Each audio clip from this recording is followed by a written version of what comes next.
예수님 당시에 어떤 일이 있었냐면 성전에서 드려지는 세금을 낼 때는 반드시 뭐로 내느냐?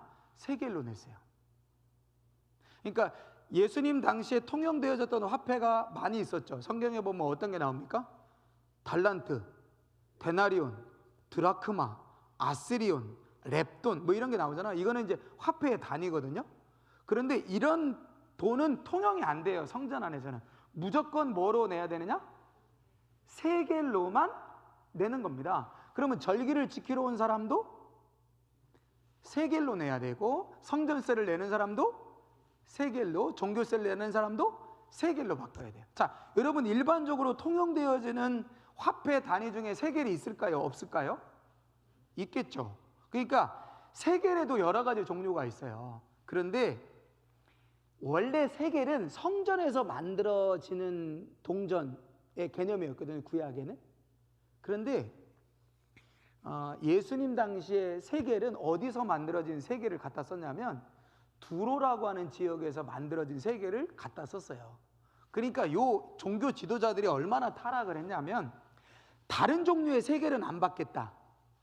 다른 종류의 세겔은 원래는 어떻게 되냐면 예루살렘 성전에서 세겔 만들어진 세겔을 통용해 가지고 그걸 성전세로 받아야 되는 게 맞거든요. 그런데 꼭 두로에서 은으로 만든 세겔만 성전에서 사용되도록 통용을 한 거예요. 왜냐하면 이 당시 무슨 일이 있었냐면 기가 막힌 일인데, 다른 종류의 세겔은 은으로 만든 거거든요. 다른 종류의 세겔은 함량이 적었대요. 근데 두로에서 만든 은세겔은 똑같이 한 세겔, 똑같이 반 세겔인데 다른 거 은하고 다른 거하고 뭐 납하고 섞을 거 아닙니까? 그런데 두로에서 만든 세겔은 은의 함량이 높은 거예요. 그러면 두로의 세겔과 그냥 일반 세겔과 비교했을 때 가치가 어떤 게 더 비쌉니까? 당연히 두로 세겔이 비싸겠죠. 근데 이걸 종교 지도자들이 이용을 해가지고 너희들 앞으로 세금 낼 때는 무조건 두로 세겔만 받을 거야, 그런 겁니다. 그러니까 여러분 예수님이 6월절에 무슨 일을 하셨어요? 6월절에 들어가셔가지고 장사하는 사람들의 상을 엎으시고 또 환전하는 사람들의 상을 엎으셨죠. 여러분 그 환전상이 뭐 하는 거예요? 저 두로 세겔로 바꿔주는 거예요. 그러니까 제가 뭐 한 데나리온이 있어요. 근데 이 한 데나리온으로 성전세를 내요, 못 내요? 못 내잖아요. 그거를 뭐로 바꿔요? 두로 세겔로 바꿔주는 거예요. 그러면 두로 세겔로 바꾸려면 여러분 환전이 되려면 뭐가 있어야 돼요? 예? 수수료도 있어야 되지만 지금 1달러에 얼마입니까? 1달러에 지금 한 1200원 넘죠. 그러면 어떤 돈으로 바꾼다고 하면 환율이 있어야 되잖아요. 그죠? 한 데나리온은 얼마로 바꿔주겠다. 뭐 한 드라크마는 몇 세겔로 바꿔주겠다. 기준을 정해야 될 거 아니에요. 그 기준을 누가 정하겠습니까? 여기서 정하는 거예요. 대제사장들이 정하는 거예요. 사두개인들이 정하는 겁니다. 그러면 당연히 여러분 높게 정하겠어요? 낮게 정하겠어요? 나쁜 놈들입니다. 그래서 제가 엊그저께인가 그 마가복음 얘기할 때 어떤 여인이 연보 앞에 뭘 넣었다고요? 렙돈 2개를 넣었어요. 2렙돈을 넣었단 말이에요. 근데 2렙돈을 가지고 원래 율법의 정신은 뭐예요? 소 드리고 양 드리고 염소 드리는데 너무 가난하거나 너무 드릴 것 없는 사람은 어떻게 해라? 비둘기를 드려라. 최소한에 드릴 수 있는 게 비둘기예요. 그러면 모든 사람들이 6월절 제물을 드려야 되잖아요. 그럼 예를 들어서 그 해에 너무나 기근이 많고 경제적으로 어렵다. 그러면 환율을 어떻게 되겠습니까? 낮춰야죠. 참새 한 마리의 값은 얼마다? 예를 들어서 반세겔이었는데 이번에는 4분의 1 세겔로 하겠다. 10분의 1 세겔로 하겠다. 그래야 가난한 사람들이 어떻게 하겠어요? 최소한의 비용을 가지고 참새 한 마리 사가지고 유월절 제사로 드릴 거 아닙니까? 그래야 율법을 지키는 거 아니에요.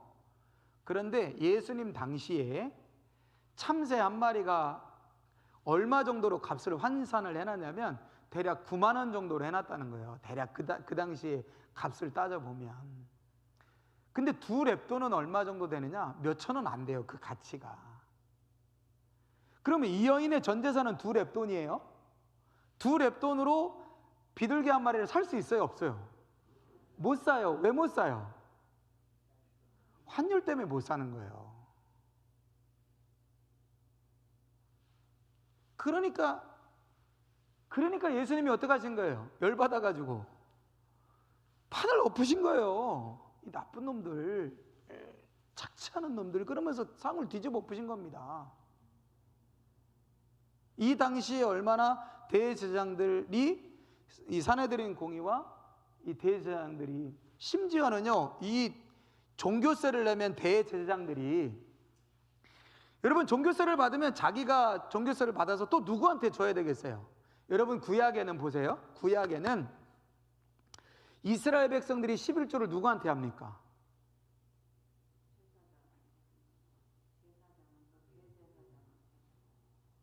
아니죠. 이스라엘 백성들이 토지 소산에 토지 농사를 져가지고 예를 들어서 100개를 얻었다. 그러면 그 100개의 10분의 1인 10개를 누구한테 줘요? 레위인한테 주는 거예요. 왜냐하면 레위인은 땅이 없으니까 당연히 레위인한테 10분의 1을 주는 겁니다. 그러면 레위인은 그 10분의 1을 받겠죠. 자기 지파, 자기 그 지파나 자기 할당되어 있는 그 백성들이 땅을 지은 거 받겠죠. 그러면 당연히 레위 지파 사람들도 뭐가 생겨요? 소득이 생기죠. 그러면 그 소득이 생긴 레위 지파는 또 뭘 해야 돼요? 11조를 해야 안 해요? 해야 되겠죠. 누구한테 합니까? 제사장들에게 하는 거예요. 레위 지파는 백성들에게 11조를 받고 그 받은 11조의 수입에 의해서 레위 지파가 생겨진 그 11조는 제사장들에게 하는 겁니다. 그런데 이 당시 예수님 당시에는요 어떻게 됐냐면 이 종교세를 다 누가 가져가요? 제사장 그룹들이 다 가져가요. 그러면 그 제사장 그룹들이 그걸 가져가서 어떻게 되겠어요? 레위인들에게 나눠줘야 될 거 아니에요. 이게 이렇게 갔다가 이렇게 올라가는 게 아니라 제사장들이 세금을 받아가지고 레위인들한테 나가는 방식이었다니까요. 근데 제사장들이 백성들에게 저 종교세를 받아가지고 레위인들에게 줘요, 안 줘요? 안 줍니다. 굶어 죽어도 안 줘요. 나쁜 놈들입니까? 나쁜 놈들입니까? 나쁜 놈들이죠. 그러니 예수님이 그냥 그 상을 엎으시고 6월절에 막 장사를 쫓아낸 겁니다. 자, 생각해 보세요. 예수님이 안식일도 걸고 넘어갔잖아요. 유대인들이 막 안식일, 저 안식일 날 왜 자꾸만 병 고치고 막 이상한 짓 하는 거야? 그리고 대놓고 욕을 하셨어요. 이 바리새인, 사두개인, 회칠한 무덤 같은 이 독사 새끼들하고 막 대놓고 욕도 하셨어요. 근데 예수님을 십자가에 못 박나요? 안 박나요? 못 박지 않습니다. 예수님을 십자가에 못 박은 결정적인 문제는 뭘까요? 저거예요. 예수님이 저거 건드리셨어요. 너희들이 받는 종교세는 착취다. 이 성전에서 두로 세겔로만 하나님 앞에 성전세로 드리게 하는 것, 이건 잘못된 거다. 이 대제사장들과 제사장 그룹이요, 돈 문제를 건드리니까 열이 확 받은 겁니다. 그래가지고 예수님 어떻게 해요? 십자가에 못 박아요. 참, 이게 살다 보면 거의 대부분 무슨 문제다? 돈 문제다. 참, 이게 참 치사한 것도 돈 때문에 치사하고 문제 생겨도 돈 때문에 생기고, 참 이게 돈 문제가 참 중요하다. 그래서요, 여러분 특별히 그리스도인들이 이 돈에 대한 태도를 참 잘 가져야 됩니다. 이걸 무시해서도 안 되고 참 신중해야 되고 깨끗해야 되고 정직해야 되고, 그렇다고 뭐 그냥 나는 주시는 대로 살래 그러고 그냥 만족하며 사는 것도 성경적 원칙이 아니에요. 만족과 자족, 이건 좀 차이가 있거든요. 그러니까 여러분, 이런 어떤 이제 어떤 아까도 말씀드렸지만 돈에 관한, 재정적인 거에 관한 반드시 하나님이, 그러니까 하나님이 어떤 부분을 열어놓으셨냐면, 게으른 사람의 게으름은 마땅히 성실하지 못하고 게으르고 그 삶에 대한 어떤 열정과 이런 것이 없는 사람에 대한 결과물을 하나님이 어떤 걸로 허락하셨냐면 이걸로 허락하세요. 반드시 가난이라는 문제로 오게 하십니다. 그걸 일정 부분 허락하셨다는 거예요. 그러니까 예수 믿으면 하나님이 무조건 다 잘 살게 하느냐? 그렇지 않고 삶의 태도에 대해서 하나님이 부요함과 가난함을 일정 부분 허락하셨다는 거예요. 그럼에도 불구하고 안전장치를 마련하셨죠. 가난해진 사람이 더 가난해지지 않도록 법적으로, 제도적으로 안전장치를 마련하셨어요. 그런데 이스라엘 사회가 그걸 하지 못하죠. 그래서 불균형이 더 심각해지고. 그러니까 사실 여러분, 세계에서 제가 알기로는 세계 65개 국가를 조사했어요.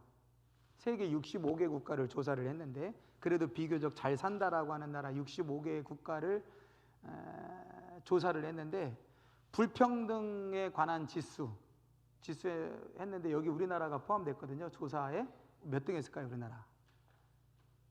전 세계 65개 국가를 불평등 지수를 환산해 가지고 등수를 딱 매겼는데 우리나라가 몇 등 했을까요? 네? 불평등한 거로 몇 등? 그러니까 제일 불평등하다 1등, 평등하다 65등. 몇 등 했을까요? 5등? 20등? 압도적 1위입니다. 전 세계에서 가장 불평등한 나라. 압도적 1위예요. 남녀 불평등, 세대 불평등, 소유에 대한 불평등, 경제 불평등, 학력 불평등, 지역 불평등, 압도적 1위입니다. 우리는 못 느끼잖아요. 여기 살고 있으니까 못 느끼잖아요. 압도적 1위입니다. 그래서 이게 대한민국이 어디로 가느냐, 굉장히 심각한 문제라는 거예요. 근데 이제 우리는 이걸 어디서 찾아야 되겠습니까? 정부도 물론 잘해야 되겠죠. 정부가 못해서 일 수도 있겠죠. 그거는 우리에게는 우선순위가 밀려 있는 거예요. 그래서 이게 참, 제가 이제 마태복음을 하기 때문에 제가 이런 부분들을 이야기하고 있는 겁니다. 왜냐하면 마태복음의 저자가 세리라고 했을 때, 이 세리라고 하는 것 자체가 세금과 아주 밀접한 관련이 있는 사람이잖아요. 그리고 세금과 밀접한 관련이 있었던 예수님의 제자였던 마태니까, 여러분, 누구보다도 그 당시에 가장 사회를 불공평하게, 불공정하게 만드는 제도의 중심에 있었던 사람이 마태 세리였잖아요. 이 사람이 무슨 세를 거뒀냐면 이 통행세를 거둔 거예요. 이 도시에서 이 도시로 지나갈 때 톨게이트 비용 받듯이 통행세를 걷는 사람이었습니다. 통행세 징수원이었어요. 또 한 명의 세리에 관한 사람이 나오죠. 삭개오, 세리장 삭개오. 그러니까 이 당시에 이 세금이라고 하는 걸, 여러분, 우리가 어떤 관점에서 보냐면 그 당시의 사회를 더욱더 불공평하고 불공정하게 만드는 것이었다. 그런데 거기에 사실은 선두에 섰던 사람들이 누구냐? 이걸 막아야 되는 사람들이 성전이고 종교 지도자들인데, 이걸 선두에 앞장서서 그걸 조장했던 사람들이 누구냐? 그 당시에 종교인이었다. 그러니까 예수님이 강력하게 비난하신 겁니다. 율법과 정반대로 가 있는 종교 지도를 향해서 예수님이 강력하게 비난하시는데 그걸 말로 하지 않으시고 어떻게 하셨냐면요, 환전상을 뒤로 엎으시고. 그러면 그 당시에 두로 세겔로 환전하는 사람들은 누구의 비호를 받았겠어요? 당연히 제사장들의 비호를 받았겠죠. 가장 좋은 자리, 그죠? 가장 몫이 좋은 자리에서 많이 환전해, 많이 환전해. 그래야 두로 세겔에 막 들어올 거 아니에요. 심지어는 어떤 일들도 있었냐고 역사에 나오냐면, 두로에 들어오는 성전세를 받잖아요. 그럼 그걸 다시 녹여요. 그런 일반 세겔로 하면 하나가 어떻게 되는 일이 일어나죠? 1.2개가 되는 거예요. 왜냐하면 은혜 함량이 더 높으니까. 그러니까 이 당시에 예수님이 십자가에 돌아가실 수밖에 없었던 이런 이유들을 우리가 생각을 해보면 사회적 현상이지만 결국 종교적 타락, 이런 것이 앞장을 섰고, 그런 부분에 있어서 이 세리라고 하는 사람이 이런 부분에 대해서 너무나 잘 아는 사람이었을 거다. 그렇기 때문에 여러분, 이 세리 마태가 마태복음의 저자를 공동체라고도 보거든요. 그러니까 마태라고 하는 제자를 통해서 형성되어진 공동체, 그래서 이 마태 공동체에 의해서 만들어진 복음서가 마태복음이다, 이렇게 보는 경향도 있어요. 그러니까 개인이 기록한 게 아니라 마태라고 하는 공동체에 의해서 만들어진 공동체의 기록물이다, 이렇게 보는 견해도 있거든요. 그럼 보세요, 여러분, 이런 타락한 이런 뭐 우리 입장에서 보면 타락한 거지만 세상은 어찌 보면 당연하고 마땅하잖아요. 인간의 탐욕에 의해서 더 가진 사람은 더 갖고자 하는 그런 탐욕에 의해서 살아갈 수밖에 없는 세상이니까, 여러분, 이런 곳에서 살아간다라고 하는 것이, 여러분, 세리 입장에서는, 세리였던 마태 입장에서는 어떨까요? 그곳에서 살고 싶겠어요? 안 살고 싶겠어요? 이런 세상 속에서 살고 싶겠어요? 안 살고 싶겠어요? 안 살고 싶겠죠. 그죠? 20대, 30대, 40대 막 이렇게 세상에 취해가지고 할 거 다 하고 막 했던 삶을 살다가 거기에 질려가지고 내가 예수 믿고 나서는 저건 아니다 싶은 사람이라면 다시 거기에 어울리고 싶어요? 좀 거리를 두고 싶어요? 거리를 두고 싶을 거 아니에요. 그렇게 거리를 두고 싶으니까 이 세리 마태였던 예수님의 제자에 의해서 만들어진 이 공동체는 당연히 세상과 어떤 관계를 유지할까요? 좀 거리를 두는, 세상과는 다른 공동체를 좀 만들어 보자라고 하는 의미에서 공동체를 만들려고 하는 그런 노력들이 있었겠죠. 그래서 유일하게 신약 성경에 유일하게 교회라고 하는 단어가 나오는 성경이 어디 계세요? 마태복음이에요. 교회라고 하는 단어가 복음서에 유일하게, 마가복음에도 요한복음에도 누가복음에도 안 나오는데 마태복음에만 유일하게 교회라고 하는 단어가 나옵니다. 어디에 나오죠? 여러분들이 잘 아시잖아요. 예수님 제자들에게 너희는 나를 누구로 아느냐? 예, 주는 그리스도 살아계신 하나님의 아들이십니다. 오냐? 이것을 알게 한 것은 내 혈육이 아니라 하늘에 계신 하나님이시다. 내 이름 위에 반석을 세우리니 음부의 권세가 이기지 못할 거다. 그런 말씀도 거기 이제 나오고, 우리 성경에는 그걸 뭐라고 번역을 했냐면 교회를 세우리니 이렇게 했잖아요. 그래서 이제 에클레시아라고 하는, 교회라고 하는 단어가 이 마태에서 처음 사용이 됩니다. 그래서 마태복음은 한 개인의 저작물이 아니라 예수님의 제자 마태에서 형성되어진 공동체의 산물이다. 그래서 마태복음에 이런 얘기가 나오잖아요. 어떤 사람이 잘못을 했으면 어떻게 하라고요? 이 마태복음에만 나오는 얘기잖아요. 어떤 사람이 잘못을 했다, 그럼 어떻게 해요?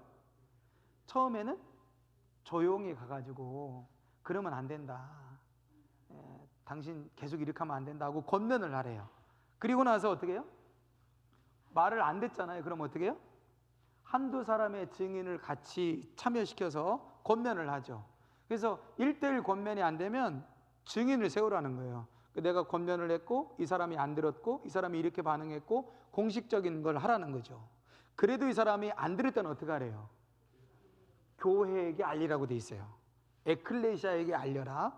에클레시아에게 알려가지고 이 사람을 어떻게 할 건가? 공동체에서 제명할 건가? 그래 둘 건가? 이렇게 하라는 거예요. 그러니까 이 마태복음 안에는 뭐가 살아있는 거예요? 그들의 공동체의 어떤 규율과 규례가 굉장히 살아있는 거예요. 그러니까 우리가 저런 지금 예수님 당시에 그 당시에 있었던 이 타락한 세상으로부터 우리가 분리되어 살려면 우리만의 법칙, 우리만의 생활 규례 이런 것들이 있어야 된다. 그래서 그런 규례들을 가지고 형성되어진 공동체가 저 마태 공동체의 가능성이 있다는 거죠. 그래서 사도행전을 보면 처음에 성령이 임해가지고 교회가 막 형성이 되잖아요. 교회가 형성이 되어져서 빌립보 교회, 에베소 교회, 골로새 교회, 뭐 여러 데살로니가 교회들이 막 생겼을 거 아닙니까? 거기 안에 뭐 규례나 원칙법 이런 게 있을까요, 없을까요? 있었겠어요, 없었겠어요? 없었겠죠. 그냥 복음을 믿고 우리가 예수 복음을 믿고 회개하고 성령 받았다. 우리 같이 하나님 예배하자. 우리 같이 하나님 찬양하자. 그래서 언제 모여서 우리 같이 예배하자 하고 했을 거예요. 근데 모이다 보니까 뭐가 필요해요? 뭔가 질서가 필요하고 뭔가 원칙이 필요하잖아요. 그러니까 굉장히 이게 우리도 그렇죠. 오늘날도 그렇잖아요. 그잖아요. 그죠? 예를 들어 가지고 제가 개척을 하는데 하경인 권사님 전도해가지고 우리 교인이 됐어요. 교인이 한 명일 때 하고 계속 또 전도했더니 여러분들이 다 모여가지고 이제 10명 이상이 된 거예요. 그러면 우리 기독교에 대한 성결교회 법상으로는 10명 이상의 성도가 되면 교회입니다. 10명이 안 되면 기도처예요. 교회를 개척했어도 교회가 아니고 그냥 기도처인 거예요. 자, 그러면 10명 이상의 성도가 모여 있으면 교회로 정식 등록을 해야 되겠죠. 그러면 교회 정식 등록 절차가 법으로 이제 돼 있겠죠. 자, 그래서 10명이 이렇게 딱 했습니다. 그리고 이제 계속 부흥돼서 20명, 30명, 40명 되다 보니까 이제 어떻게 해야 돼요? 교회에 뭔가 이제 질서가 좀 필요하다. 어떻게 질서를 세울까 그랬더니 어떻게 하는 거예요? 그러면 리더십을 좀 세우자. 그래서 목사만 있는 게 아니라 장로도 세우고 권사도 세우고 집사도 세우고 직분도 세우고 이게 교회의 질서들이 이제 만들어가는 거지 않습니까? 그렇잖아요. 근데 그게 처음부터 예수님이 구약의 율법에 이런 게 있으니까 이렇게 안 하셨잖아요. 천부장, 백부장 뭐 이런 게 있지만 초대교회는 초대교회 나름대로 제도와 질서가 필요하지 않겠어요?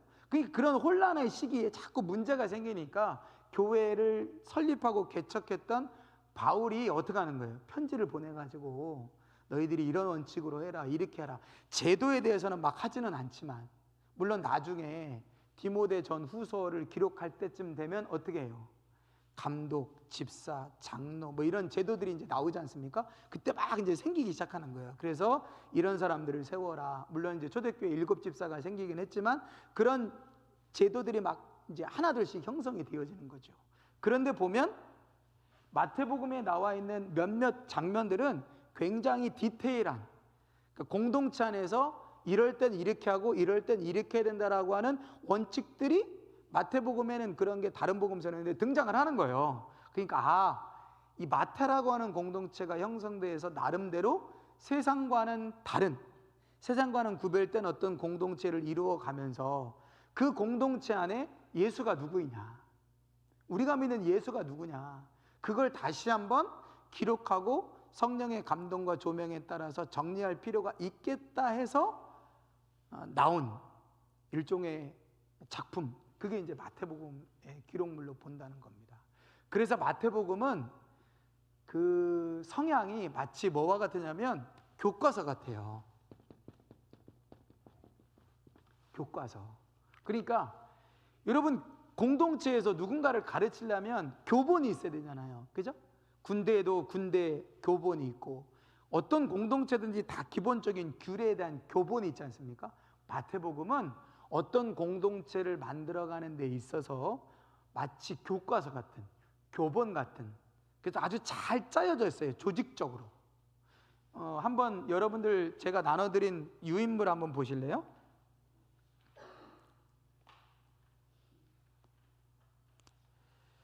유인물 3번째 페이지에 한번 보시면 여러분 이건 이제 2번째 페이지죠. 표 하나 나오죠. 표 있으십니까?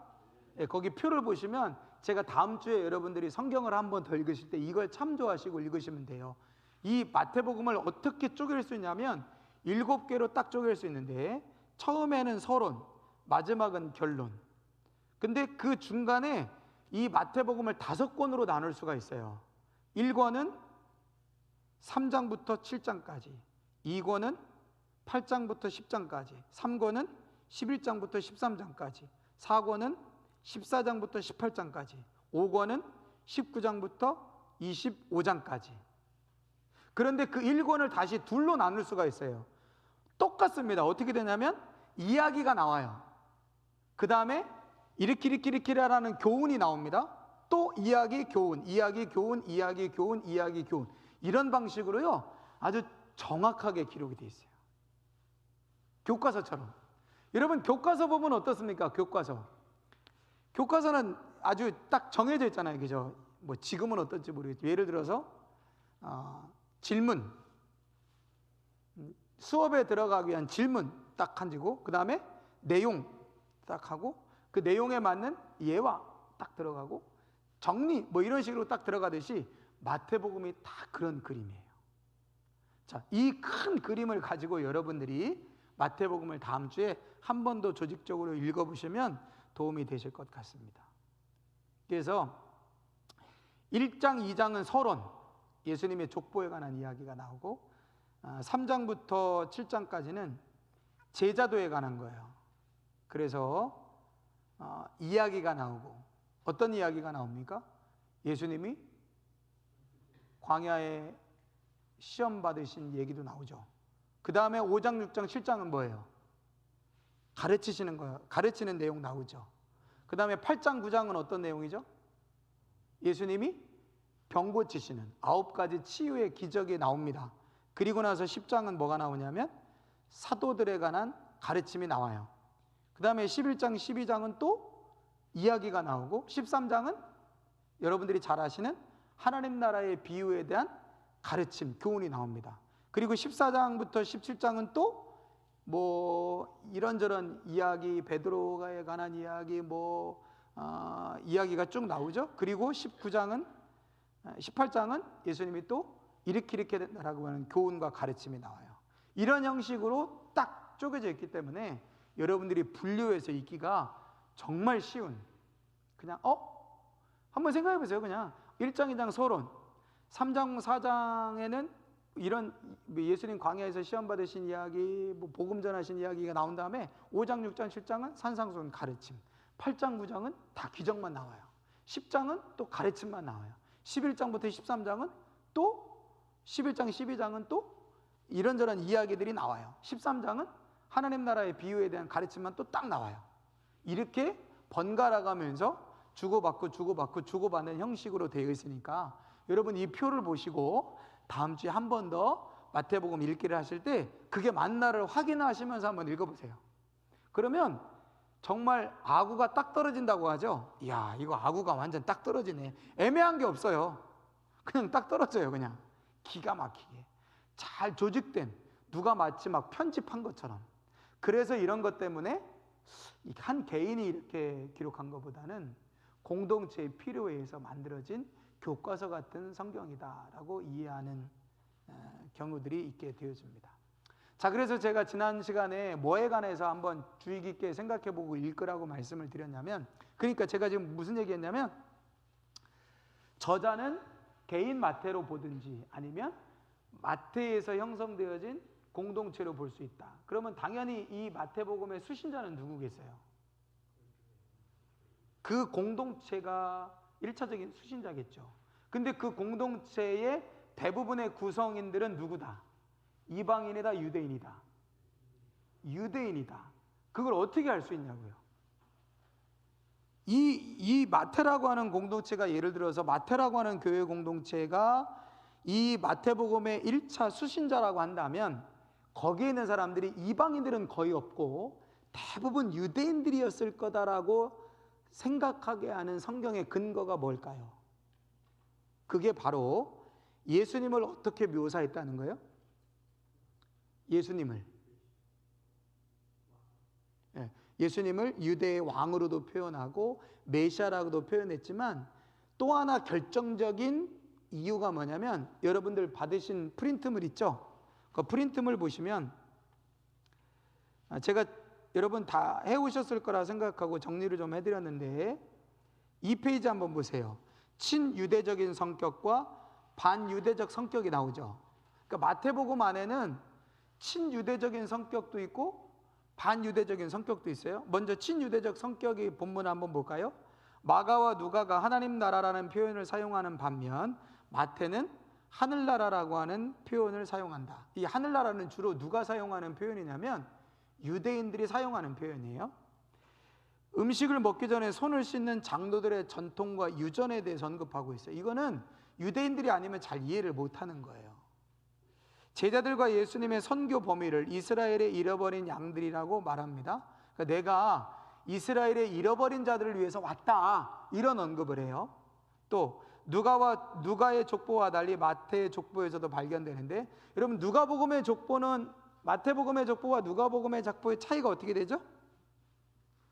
마태복음의 족보는 어디서 시작됩니까?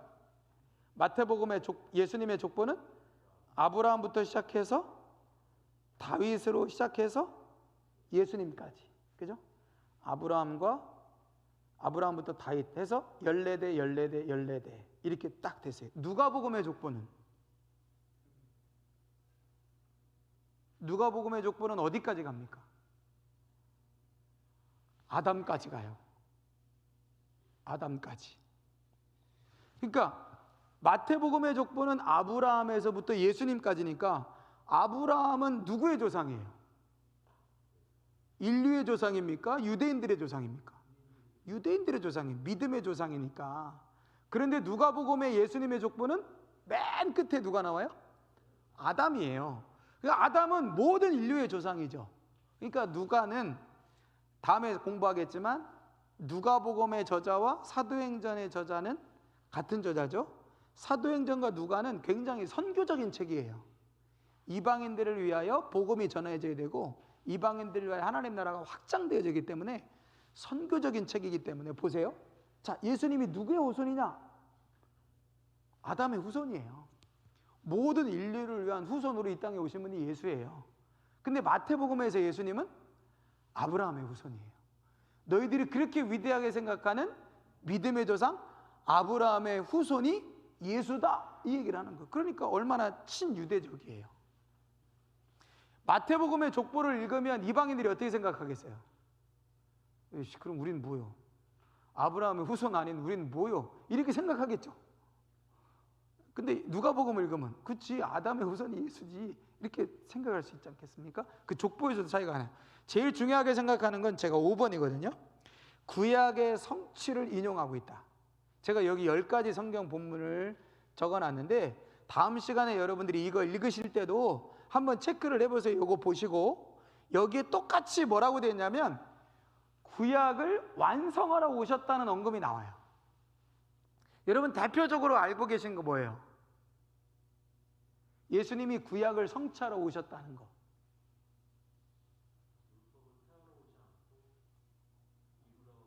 율법을 폐하러 오지 않고 완성하러 왔다라고 하는 언급도 있죠.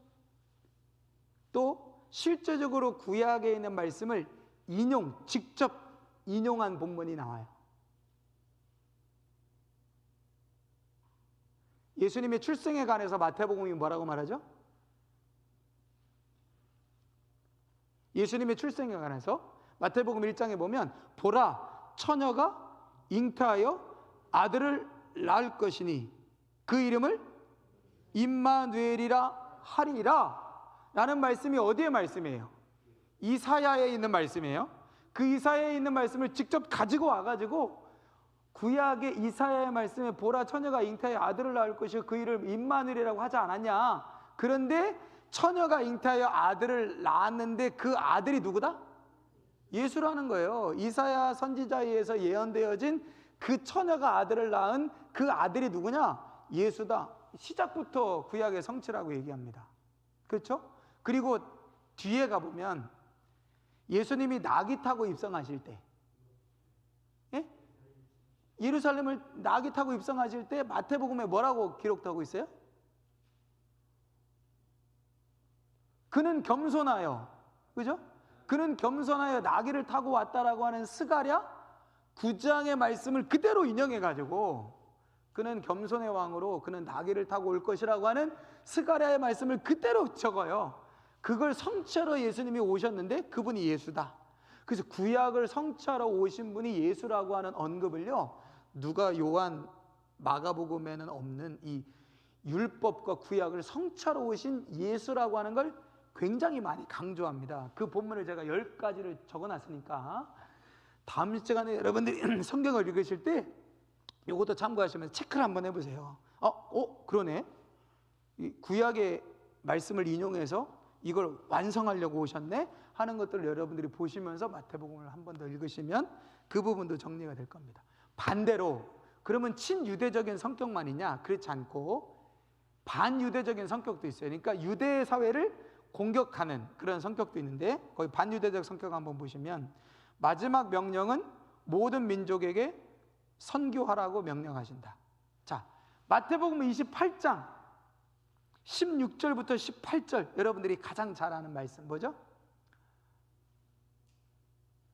너희는 가서 모든 족속으로 제자를 삼아 아버지와 아들과 성령의 이름으로 세례를 주고 내가 너희에게 모든 것을 가르쳐 지키게 하라. 볼지어다 내가 세상 끝날까지 너희 왕상 함께 있을 거다라고 말씀하시는데, 너희는 가서 모든 족속에게, 그러니까 유대인이든 아니든 이방 민족의 말씀을 전하라는 선교 명령으로 끝나요. 그럼 이거는 유대적인 성격이라고 볼 수 없죠. 친이방적 성격이라는 거죠. 이런 요소도 나타난다는 겁니다. 또 21장에서 22장의 세 비유 중 첫 번째 비유는 유대인들을, 두 번째, 세 번째 비유는 이스라엘의 민족적 특권인 이방 민족들이 옮겨지게 되었음을 선언한다. 그러니까 이 나중에 비유 나오면 유대인들에게 주어진 특권이 결국 이방인들에게 옮겨질 거라고 하는 비유가 21장에 나오거든요. 그러니까 이거는 유대인들한테 비교적 적대적인 부분이 나옵니다. 그럼 이런 것들이 왜 나올까? 아까 말씀드렸잖아요. 유대 사회가 어떻다? 굉장히 거리를 두고 타락한 유대 사회에 대해서 우리가 그런 유대 사회를 따라가지 말자. 지금의 저 유대 종교 사회를 따라가지 말고 우리가 거기와는 다른 공동체를 만들자라고 하는 성향도 있지만, 그럼에도 불구하고 여기에 속해 있는 사람들은 다 어떤 사람들이라는 거예요? 유대인들이기 때문에 우리 유대인들이 먼저 잘해야 된다 하는 의미에서 이런 친유대적 성향에 관한 언급들이 많이 등장을 하고 있다라고 보시면 됩니다. 자, 그래서 오늘 제가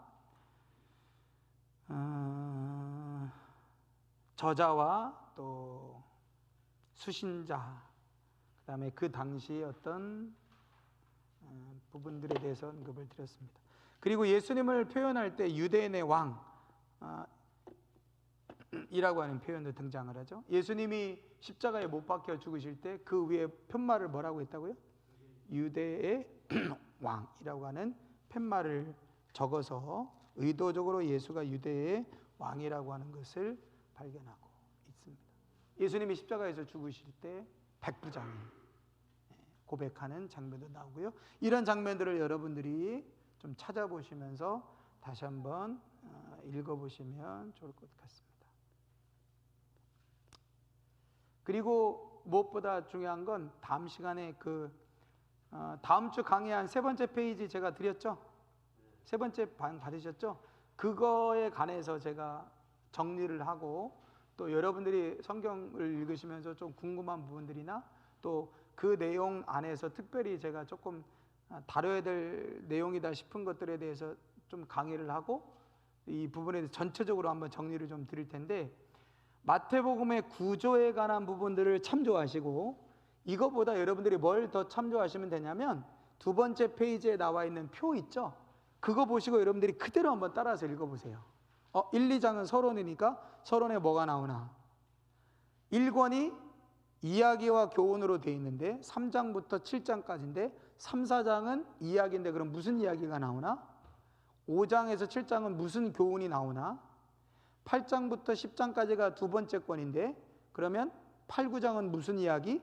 10장은 무슨 가르침? 여러분들이 이렇게 읽으시면 한 번 읽기, 두 번 읽기 이번 주에 다 하신 분들은 다음 주에는 어떻게 읽으셔도 되냐면 한 번에 전체적으로 28장까지 다 읽으시기 힘드시면 권으로 끌고서 읽으시면 돼요. 오늘은 1, 2장 서론만 읽어봐야 되겠다. 좀 짧으니까 오늘은 서론하고 1권은 읽어봐야 되겠다. 그러면 1장부터 7장까지 딱 읽으시면 되죠. 서론 읽고 3, 4장 이야기, 5, 6, 7장 가르침. 너무 조금이야. 2권까지는 읽을래. 그럼 1장부터 10장까지 읽으시면 되죠. 1장부터 10장까지 읽으실 때 서론, 이야기, 교훈, 이야기, 교훈 이렇게 읽으시면 돼요. 난 3권까지 읽을래. 그럼 3권도 똑같이 서론, 이야기, 교훈, 이야기, 교훈, 이야기, 교훈, 이야기, 교훈. 그래서 이 이야기에는 무슨 이야기가 나오나, 이 교훈의 부분에서는 어떤 교훈이 나오나, 그걸 여러분들이 정리를 하시면서 한번 쭉 읽어보시면 장담하건대 마태, 마가, 누가, 요한복음에 머릿속에 여러분들이 큰 그림을 가장 그리기 쉬운 성경은 마태복음입니다. 벌써 이것만 그림에 딱 넣으시면요, 나중에도 여러분들이 딱 마태복음 그냥 얘기할 수 있어요. 마태복음 13장? 가만 있어봐. 교훈인데 하나님 나라의 교훈이지. 마태복음 5장, 6장, 7장? 교훈인데 이 산상수훈 교훈이지. 8장, 9장? 거긴 9가지 기적에 관한 이야기가 나오지.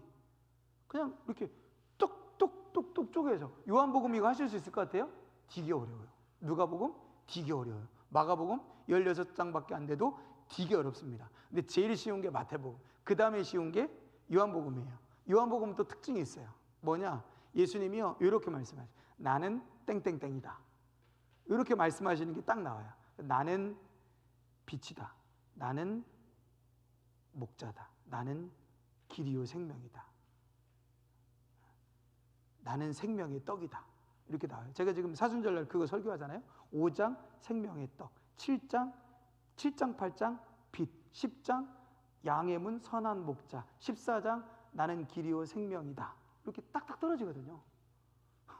그렇게 해서 딱 하면 그냥 자세하게 몇 장 몇 절 그거 막 뭐 마태복음 10장 18장 이렇게 암기 안 해도 성경의 전체적인 그림을 다 놓고 보니까 여러분들이 한 장 한 장 읽으실 때 이게 큰 숲에서 어디쯤 되는구나, 어떤 위치쯤 되는구나 하고 전체적으로 이제 이해를 할 수 있게 되고, 그런 그림을 이제 그려나가는 게 제일 중요한 작업 중 하나입니다. 아까 제가 3개를 말씀드린 본문 한 군데 좀 찾아보고 제가 질문 좀 받을게요. 마태복음 17장입니다.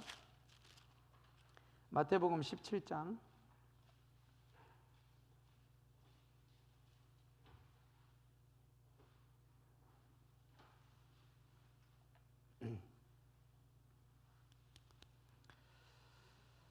마태복음 17장 24절입니다. 같이 한번 읽어볼까요? 시작. 가버나움에 이르니 반세계를 받는 자들이 베드로에게 나와 이르되 너의 선생은 반세계를 내지 아니하느냐. 여기 반세계라는 게 뭘 말하는 거냐면 성전에 내는 두로 세계를 의미하는 겁니다. 자, 27절 같이 한번 볼까요? 읽습니다. 시작. 그러나 우리가 그들이 실족하지 않게 하기 위하여 내가 바다에 가서 낚시를 던져 먼저 오르는 고기를 가져 입을 열면 돈 1세겔을 얻을 것이니 가져다가 나와 너를 위하여 주라 하시니라. 자, 여기는 뭐가 나와요? 1세겔. 그러면 성전세는 한 사람이 내는 성전세는 얼마예요? 반세겔. 그럼 두 사람은 1세겔이겠죠. 그래서 1세겔을 가져다가 누구를 위하여? 나와 너를 위하여. 두 사람 몫을 내라는 거예요. 한 사람 몫이 반세겔이니까 두 사람의 성전세는 당연히 얼마예요? 1세겔이에요. 그러니까 이게 무슨 얘기냐면, 아니 성전세를 내는 게 맞아요? 틀려요? 예수님이 여러분이 성전세가 나쁘게 오용되고 있잖아요 지금. 그렇죠? 그러니까 이 종교 지도자들이 자기의 어떤 부를 늘리기 위한 착취의 도구로 이런 것들을 하시잖아요. 그럼에도 불구하고 예수님이 성전세를 내셨어요, 안 내셨어요? 내셨다는 얘기를 하는 거예요. 그러니까 내가 성전세를 안 내고 이 사람들, 이 종교 지도자들에 대해서 비난하고 비판하면 한마디로 씨알이 맥혀요, 안 맥혀요? 안 되겠죠? 그러니까 예수님이 이렇게 말씀하시는 거예요. 실족하지 않도록 하기 위해서 나와 너를 위해서 한 세겔의 성전세를 내라. 내겠다는 거예요. 내겠다는 거예요. 그럼에도 불구하고 예수님 뭐 하시는 거냐면 이 잘못된, 그러니까 예수님이 공격하시고 예수님이 깨트리려고 하는 거는 이 세금 제도입니까? 잘못된 세금 제도입니까? 잘못된 세금 제도예요.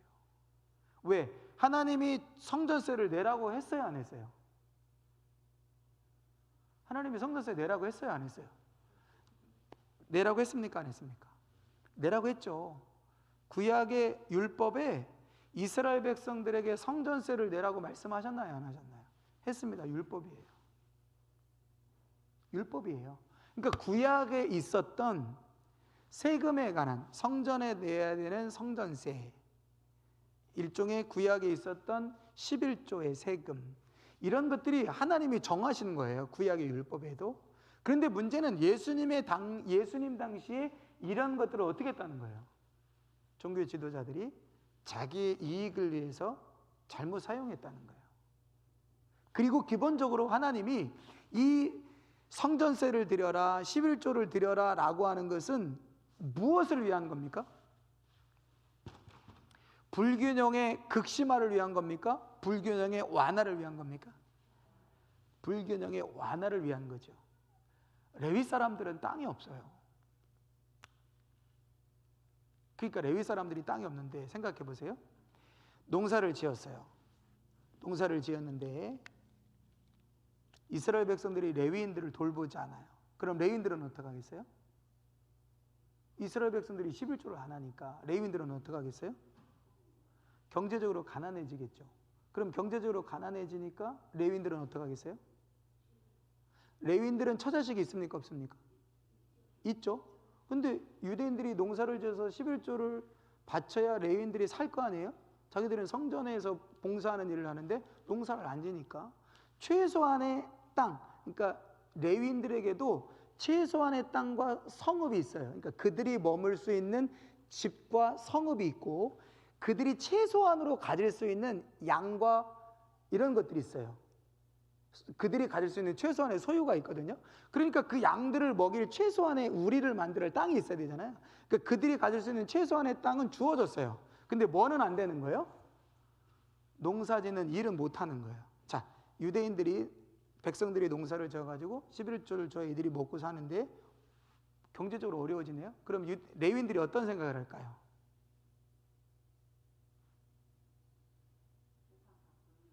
그렇죠? 야, 이 성전, 내가 성전 관리하다가는 다 굶어 죽겠구나. 그래, 레위인들이 어떻게 해요? 일을 하기 시작하고 레위인들이 해야 되는 기본적인 업무가 뭡니까? 구약의 레위인들이 해야 될 기본적 업무, 정치를 하는 게 아니고 경제적 활동을 하는 게 아니고 율법을 연구하는 거예요. 하나님의 율법을 연구해서 이스라엘 백성들은 뭐 하니까? 그 당시에는 성경도 없고 그 당시에는 책도 없으니까 농사 짓고 일해야 되잖아요. 그런데 농사 짓고 일하다 보면 자꾸 뭐를 소홀히 할 수 있어요? 율법을 소홀히 할 수 있겠죠. 아니, 오늘처럼 퇴근하고 7시에 딱, 자, 여러분 유튜브 켜세요. 자, 지금부터 성경 공부합니다. 여러분 집에서 뭐 얼마든지 할 수 있겠죠. 그 당시에는 어떻게 해요? 그런 게 있습니까? 레위인들이 어떻게 되어 있어요? 부지런히 율법을 가르치는 겁니다. 모여, 찾아가. 그래서 이스라엘 백성들이 농사를 짓다가 애들을 가르치다가 어떤 문제가 발생됐으면 이걸 어떻게 해야 되나? 레위인한테 한번 물어보자. 레위인이요, 지금 우리 집안에 이런 문제 있는데 어떻게 됩니까? 그럼 레위인이 어떻게 해요? 자기 생각을 얘기하는 게 아니에요. 율법을, 자기가 모세의 율법이 있잖아요. 그 율법을 연구했으니까 그 율법의 기준에 맞게 이 집에는 어떤 율법을 적용해야 되겠다고 그걸 해주는 거예요. 그럼 그걸 듣겠죠. 그걸 적용을 해야 되겠죠. 그 일을 하는 게 누가 하는 거냐면 레위인이 하는 겁니다. 그리고 어떻게 돼요? 조를 짜가지고 성전이 지어졌을 때, 성막 있을 때는 성막, 성전이 지어졌을 때 성전에 들어가서 봉사하겠죠. 제사 지내는 사람 제사 지내고, 그 제사 지내는 거 다 관리하고 뒤처리하고, 또 성전에 보수할 일 있으면 보수하고 관리할 거 있으면 관리하고, 그러다가 또 당번이 이제 조가 들어가서 조로 이렇게 막 일개 조 들어갔다 일주일 근무하고 나오면 또 자기 지역에서 국회의원들이, 자기 지역구 국회의원들이 지역구 살피다가 뭐 헌법 무슨 국회의원 무슨 뭐 총회 무슨 뭐 모임 그러면 어떻게 다 저기 국회의원 들어가가지고 막 법 하느냐 뭐 하느냐 막 이렇게 하듯이, 그러다가 그런 일 없으면 또 지역구 찾아와가지고 뭐 민원하듯이 레위인들도 자기 지역의 백성들에게 율법 가르치는 일을 계속해야 돼요. 율법 가르치는 하려면 자기가 뭐 해야 돼요? 율법을 알아야 될 거 아니에요. 근데 이거를 못했던 첫 번째 암울했던 시대가 어떤 시대라고요? 이런 시스템이 깨졌던 가장 암울했던 시대, 가나안 땅에 들어가 가지고 이런 시스템으로 하나님이 살라고 가나안 땅에 들어가게 하신 거예요. 너희들은 땅 가지고 있어. 12지파는, 레위 지파는 땅 안 줄 거야. 대신 모세에게 준 율법 잘 연구하고 가르쳐. 그래서 이스라엘 백성들이 율법에 떠나지 않게 레위인들 너희가 잘해야 돼. 그 대신 이스라엘은 해마다 토지 소산의 11조를 바치면 땅이 없는 레위인들을 위해서, 그리고 고아가 된 아이들을 위해서, 그리고 혼자 사는 여인들을 위해서 그 11조를 사용을 할 거야. 그러니까 11조 잘 드려. 이게 선순환인데 선순환이 안 되고 어느 순간 깨졌어요. 그러다 보니 불균형이 심하게 되고 그 불균형 속에서 레위인들이 자기가 해야 될 일을 제대로 못하는 거예요. 그래서 찾아온 첫 번째 영적인 암흑기가 어떤 시대냐고요? 그게 사사시대예요. 그래서 사사기 공부할 때 제가 사사기 마지막 얘기가 뭐라고 되어 있습니까? 사사기의 맨 마지막에 나오는 얘기가 사사 얘기예요? 아니에요. 12사사에 관해서 쭉 언급한 다음에 마지막에는 무슨 얘기냐면 어떤 레위인이 자기가 살던 마을을 떠나서 어디로 가죠? 왜요? 자기 첩이 살기 싫다고 도망을 갔는데 이 레위인이 자기 첩 찾으러 처가에 가는 거예요. 왜 살기 싫다고 했을까요? 모르겠어요. 어쨌든 찾으러 간 거예요. 그래서 장모님, 장인어른한테 아내 돌려주십시오. 제가 데리고 가겠습니다. 며칠 사정을 해가지고 데리고 가죠. 그런데 야, 날이 어두웠으니 내일 날 받고 돌아가라 했더니 아닙니다. 지금 당장 가야 되겠습니다. 그리고 재촉해가지고 그 첩을 데리고 가다가 해가 껌껌해지니까 중간에 어느 마을에서 묵잖아요. 근데 무슨 일이 일어나요? 그 동네 불량자들이 레위인의 첩을 윤간을 하는 거예요. 집단 성폭행을. 그러니까 그 레위인의 아내가 어떻게 돼요? 온몸이 다 찢겨진 채로 죽여진 거예요. 그러니까 이 레위인이 빡 돌아요. 그래서 어떻게 해요? 자기 첩을요 12조각을 내가지고 12지파한테 보내는 거예요. 이스라엘에 이런 일이 일어났다. 이 지파를 우리가 가만히 두면 안 된다. 그래서 뭐가 일어납니까? 전쟁이 일어나죠. 그때 거의 씨가 말른 지파가 어떤 지파예요? 베냐민 지파예요. 그래서 나중에 사울이 왕이 될 때 뭐라고 말하는 거예요? 저는 지파 중에 가장 작은 지파고 저는 힘도 없는데. 왜요? 불과 몇십 년 전에 그런 일이 있었던 거예요. 사사기가 끝나고 나서 왕정 시대가 올 때 사무엘이 사사 시대를 끝내고 초대로 왕이 세워진 게 사울이잖아요. 그러니까 불과 몇십 년 전에 11개 지파가 힘을 합쳐가지고 베냐민 지파 이런 나쁜 놈들, 그래서 거의 남자들은 다 씨를 말렸다니까요. 그러니 그 베냐민 지파 사람들이 힘이 있었겠습니까? 근데 그 중에서 왕으로 세우겠다는 거예요, 하나님이. 사람들이 동의할 수 있겠어요?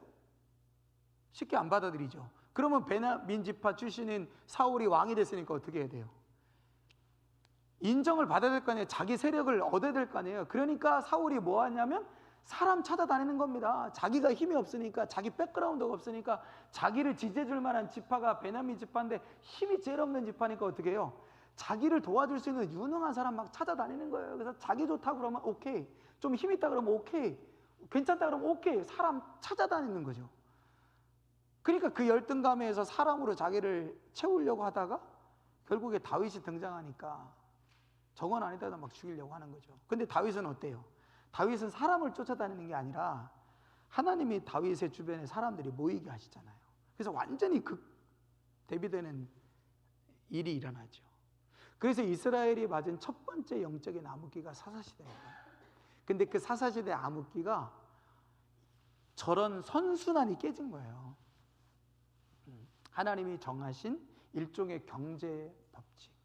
그래서 여러분 흔히 이제 이런 원리에서 어디까지 가는 거냐면, 여러분이 11조의 원리를 생각할 때 어떤 분들은 그래요. 11조 하면 하나님 복 주신다. 신명기 봐라. 11조 하면 복 주신다. 이렇게 되는 이게 단순한 문제가 아니에요.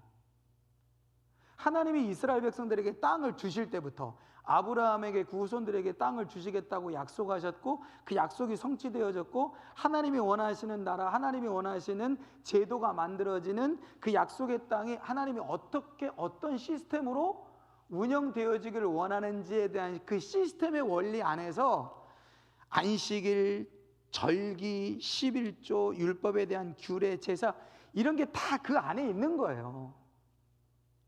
단지 11조 하면 복을 받는다, 주일 지키면 복을 받는다, 이런 개념, 단편한 개념이 아니라 하나님이 만들어 놓은 시스템이에요. 그러니까 그 시스템 안으로 들어가야 돼요. 그게 그리스도인의 형통의 원리고 믿음의 원리인데, 우리는 잘못 단편적으로 11조 하면 복 주신다, 딴 건 다 못해도 11조만 하면 복, 노 땡큐. 천만의 만만의 말씀입니다. 주일 지키면 복 받는다, 다른 건 다 안 해도 주일만 지키면 복 받는다? 아닙니다. 그건 진짜 율법이에요. 주일을 지키고 11조를 드리는 행위가 하나님이 만들어 놓으신 시스템 안으로 들어가는 거냐, 그냥 일주일에 한 번 주일날 교회 가서 예배 드리는, 주일을 지키고 그냥 내가 얼마를 벌든 그냥 목사님이 나 얼마 버는지 모르니까 그냥 대략 퉁쳐가지고 그냥 11조 해서 딱 하면 복 받는, 아니라는 거예요. 그거야말로 율법적 행위라는 거예요.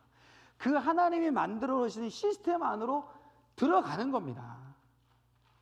그래서 제가 늘 예물 기도할 때마다 11조를 드리든 감사의 예물을 드리든 우리가 주님을 주인으로 인정하여 드린다는 뜻이 뭐냐면, 그 하나님이 만들어 놓으신 시스템 안으로 내가 들어가겠다는 거예요.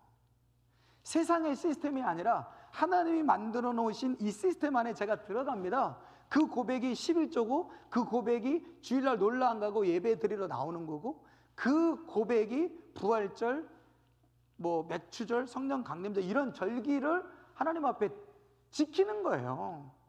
하나님이 그 만들어 시스템 안으로 들어가는 거.